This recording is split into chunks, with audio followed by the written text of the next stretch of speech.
सत्य क्या है, सिर्फ सत्य ही इंपॉर्टेंट है, उसके अलावा कुछ इंपॉर्टेंट नहीं है लाइफ में।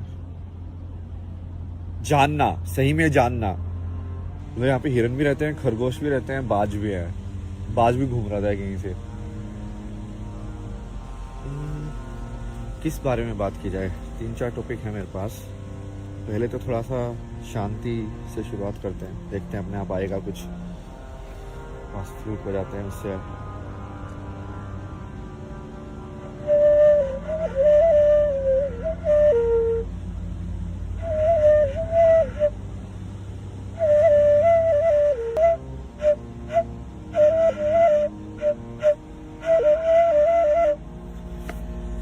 मच्छर बहुत है यहाँ पे। जंगल में मच्छर। ये मच्छर की क्या, इसका इवोल्यूशन क्या हुआ है? मच्छर का इवोल्यूशन होके ड्रैगन बने हैं क्या? कहाँ से आ गए ये लोग? मतलब उड़ने वाले, ऐसे खून चूसने वाले। चलो इसके बारे में बात करते हैं। ये जो साइंस का नया नया चोचला जो आया है ना अभी, 200 साल का जो फैशन बन गया है ना अभी। बेसिकली ये साइंस बैकबोन है, और क्या बोलेंगे उसको, मेटेरियलिस्टिक सुख जो होते हैं, मेटेरियलिस्टिक को क्या बोलते हैं? भौतिक, हाँ। भौतिक सुख की आगे तुम्हारे वो लटका रखी है, क्या बोलते हैं, गाजर। और साइंस उसकी फाउंडेशन है। तो बेसिकली एक वो फोटो आती है ना जिसमें गधे के ऊपर एक इंसान बैठा हुआ है, और वो अपने सामने ही गाजर लटका रखा है उसने ऐसे, ठीक है, और वो भाग रहा है वो गाजर को देख के, जबकि वो गाजर उसने ही लटका रखी है, मतलब सामने, वो उसको कभी पकड़ ही नहीं पाएगा।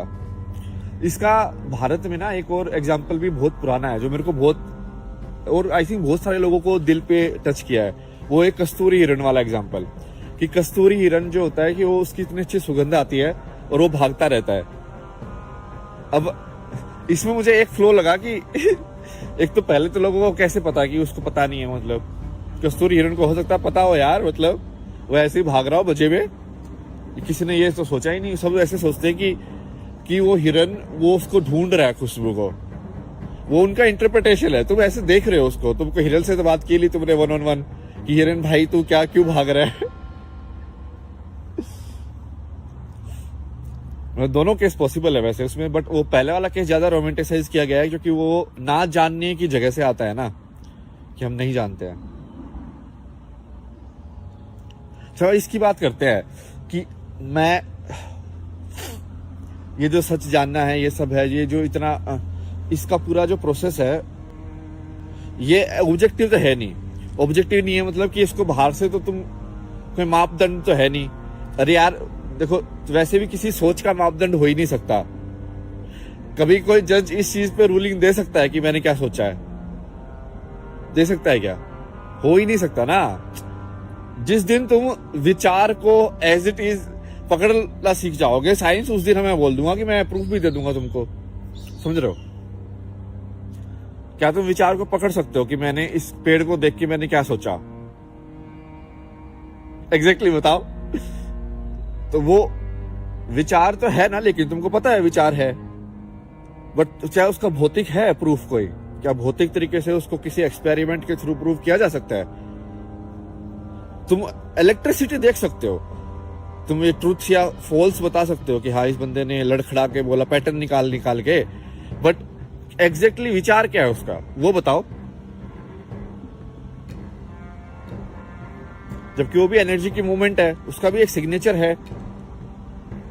जैसे इलेक्ट्रिक मैग्नेटिक वेव्स का, लाइट वेव्स का सिग्नेचर है, वैसे उसका भी एक सिग्नेचर है, बट तुम उस सिग्नेचर को पढ़ नहीं पा रहे हो, ठीक है?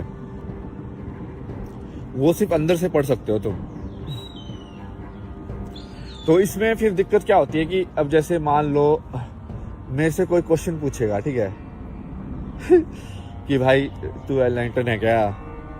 भाई तू क्या मिल गया भाई तेरे को? भाई तू ऐसी बातें क्यों कर रहा है? क्या हो गया तेरे को? पागल हो गया क्या तू?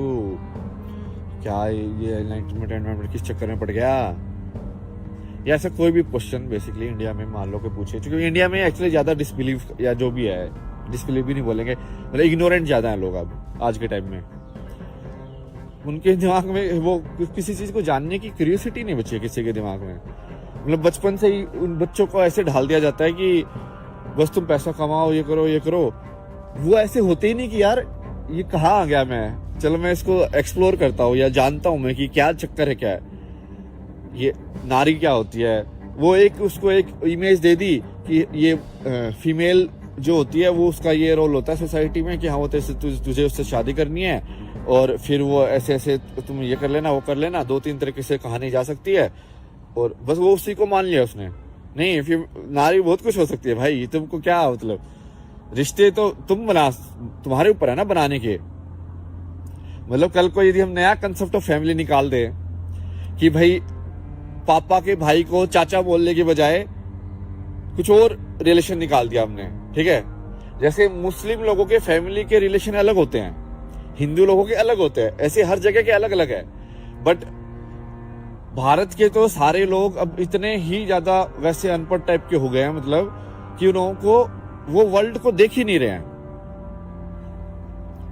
कि जीवन जीना जरूरी नहीं है कि भाई ऐसे ही हो।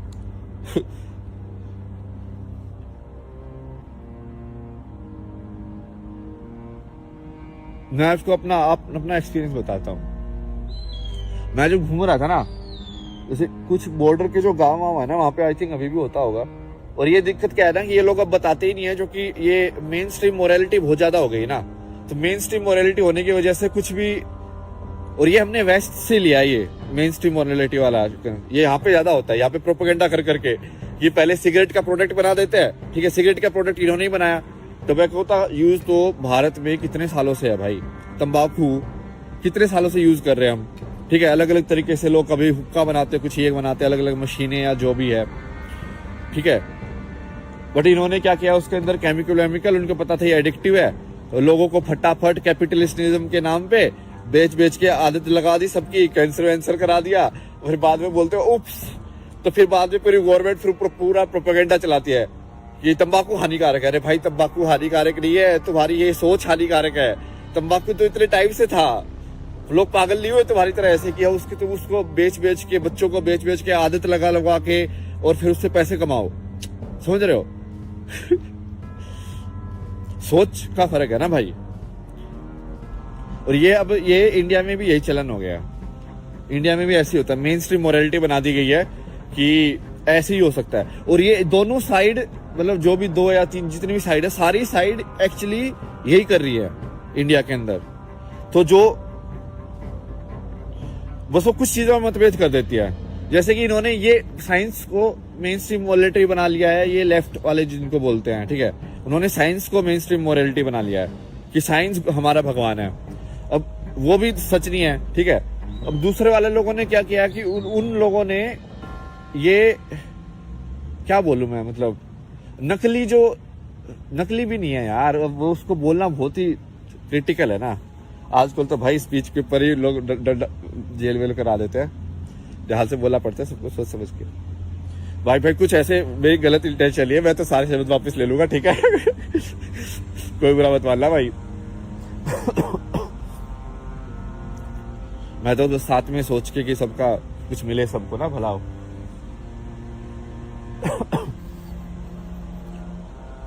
जैसे ये रामदास भी बोलता है उसको कि उसने जब बाहर के पर्सपेक्टिव से उसको देखा तो उसको लगा कि ये सारे इंडिया के जो रिचुअल हैं वो वैसे तो ठीक है, बट लोग उनको बहुत रोबोटिक तरीके से कर रहे हैं। मतलब उसके अंदर की वो चली गई, भावना चली गई है।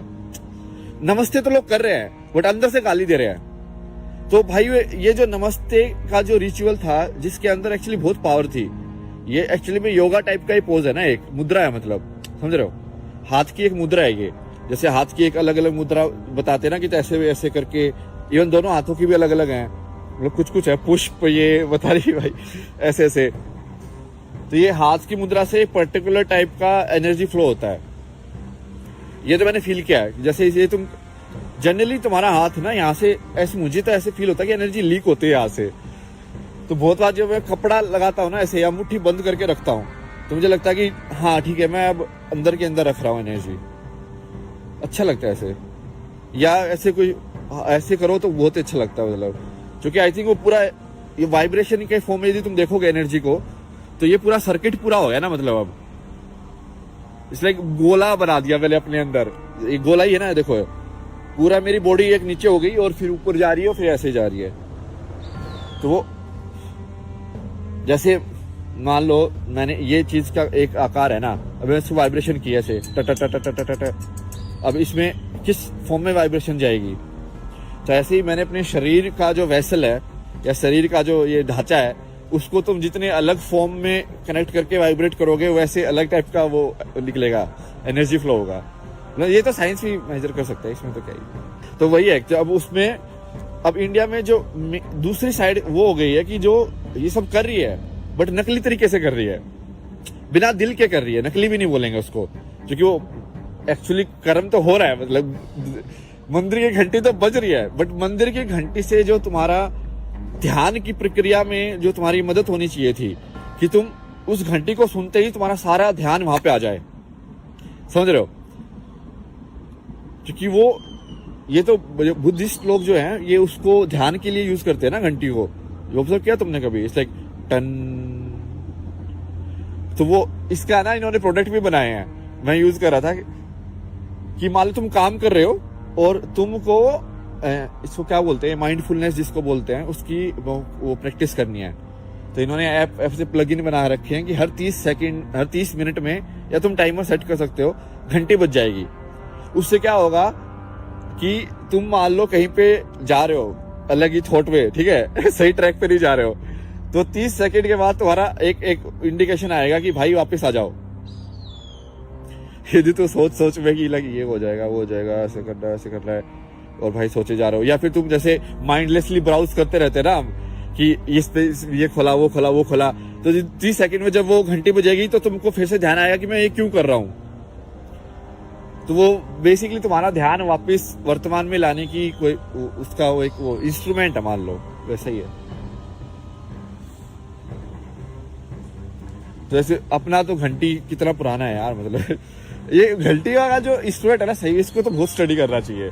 आई थिंक इसके अंदर से जो साउंड वेव जिस तरीके से निकलती होंगी ना बहुत ही यूनिक होंगी, क्योंकि इसकी शेप है ना बहुत इंटरेस्टिंग है, बहुत ज्यादा, मतलब ऐसे करके और फिर यहाँ पे ऐसे बेल है, तो ये ऐसे भी सर्कुलर है और बढ़ता भी रहा है डायमीटर। क्योंकि जनरली जैसे पानी के अंदर तुम पत्थर मारते हो तो वेव वैसे भी अपने आप ही डायमीटर में बढ़ती है, और उसी को मतलब XY में देखने के बजाय Z एक्सिस में देखा इन्होंने ऊपर, कि यदि वो वेव ऐसे करे और ऐसे बढ़ेगी, तो यदि वो ऐसे बढ़ रही है ये ऐसे भी चल रही है, और 2 एक्सिस में मूवमेंट यदि उसकी हो रही है एनर्जी की, तो कैसे जाएगी। इसके कोई सॉफ्टवेयर है क्या इसका जिसमें मैं सारे चीजों का इसने बनाए हो, सिमुलेशन सॉफ्टवेयर की घंटी ऐसे बजती है तो कैसे एनर्जी का कैसे होगा, बन तो सकता है यदि वो मेटल की प्रॉपर्टी के हिसाब से कि ये मेटल यदि अपने आप से इतनी फोर्स से मैं टकराऊंगा तो जो साउंड वेव कितनी फ्रिक्वेंसी की निकलेंगी, बन तो सकता है। मैं इतना पढ़ा ही लिया यार इंजीनियरिंग में मैं ज्यादा ध्यान था ना इसमें फोटोग्राफी में।